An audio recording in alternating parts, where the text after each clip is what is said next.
All right, so we've all had low points in life that we never feel like we're prepared to handle, right? Like something just comes up and it throws your entire schedule out of line.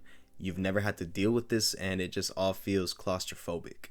I've been going through this recently and it's kind of why I wanted to make this video. I've recently paid for my tuition for this semester and an engagement ring all in like one go, like on the same day.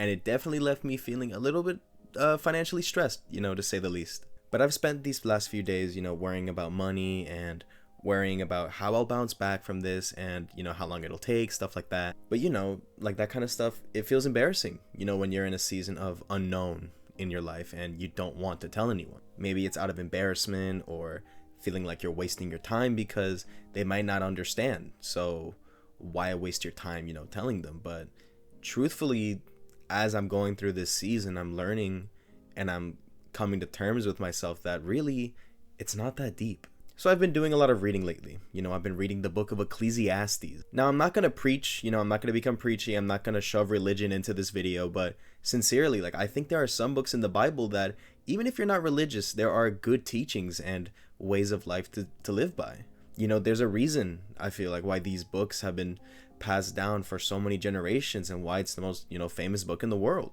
But anyways, the book of Ecclesiastes talks a lot about the meaninglessness of life, and no matter what you're going through, someone's already gone through it already. And like that makes sense, people have been around for thousands of years. Like really, I don't think anyone in recent years have had a truly original, unique experience. It's all been done already, probably in different variations depending on the time, but still, And I think of this perspective a lot of, oh, maybe the only fulfillment from life comes if you have a bunch of money. Surely with all the money in the world, you can craft some memorable experience that some people may never get to experience in their lifetime. But even then, in this book, this teacher talks about using all of his riches to build huge houses. He bought vineyards. He hired the best entertainment money can buy. He ate the nicest food, drank the nicest wine, and ultimately, in the end, life still felt empty. It all ends at the same spot. It ends with all of us just dying. And it sounds grim, but truthfully, like I used to hold this bitterness towards people living a more successful life than me, and I would be so pessimistic of my own current circumstances when truthfully, there's nothing that I'm going through now that hasn't already been lived by through someone else. Like right now, let's apply it personally. Like I'm a college student paying for school out of pocket, trying to manage a full-time job, a relationship, and balancing all this workload while trying to still be social and see friends. There are countless of people from that same predicament who are older now, who they have their families, they've gotten promotions at work, they own a home, they figured it out. So if it happened to them, why can't it happen to me as well, right? I think it just boils down to us not knowing how little these moments in life weigh in the bigger picture, until we get older. And I always hated when people said that to me growing up, when I would express frustration and they downplay it and say that it's not serious and that I shouldn't worry as much. And they would just say, don't worry, you'll know when you get older. And it's true. The older we get, the wiser we get, the more deep water we start to swim in as we get older, and it makes every other problem that came before it seem like it was nothing. It's true. Life will keep going and there will always be something to worry about. So don't waste your worries solely on that one thing. You'll get through it and then there will be something new that comes by.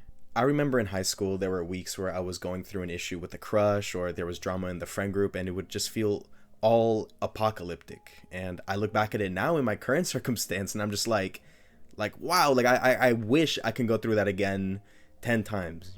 Like it was way lighter then than what I'm going through now. And in the heat of the moment, things just seem overwhelming and stressful. Like I get it. But truthfully, I would just say go through what you need to go through, feel what you need to feel. Because 2 to 3 months from now, a new thing will come up and you'll forget what you went through and you'll see how small it was in retrospect. Life keeps going on and we need to learn truly like what deserves our attention and what to invest our minds on. And we also need to learn what is unnecessary and learn what exactly is a roadblock and figure out how to just go around it and just keep it pushing. Because when you think of life this way and how it's all meaningless, I don't necessarily view it as there's no point to do anything because at the end we all die anyway. I don't think that's how we should approach it. But I would just look at it as, we all came into this world a certain way. Some of us came into a rich family, Some came into a poor family. Some people have more connections than others, and life can be easier, while others have to work harder for it. But we all have the same ability to make something out of the cards we're dealt with. So I would just say, count what you have now. If you spend your life complaining about your circumstance and compare yourself to other people, nothing will ever get done with what you have in front of you. You know yourself best. You know your surroundings best. Use that to your advantage and make something out of it. It's easier said than done though, right? Like, I get that. I'd be lying if I said I follow these words 100%. Because in the heat of the moment, it feels like everything is riding on that one issue. But really, I just find it so interesting that every time that I think, no, this is the lowest point in my life, like this is as hard as it's gonna get, I get proven wrong when I look back on it a year later. A lot can change in a year. You really do get over it on some random day without even thinking about it. Back with an ex that I had, I remembered moping around for 4 months, being heartbroken, being upset. And then on a random afternoon, I found something else that required my attention, and I noticed I stopped thinking of my ex as much as I used to, and eventually I stopped thinking about her at all. All this to say, that some, if not all, of life's worries are meaningless in the grand scheme of things, and all of it truly is not as deep as we make it out to be. Thank you so much for watching. Take care and be well.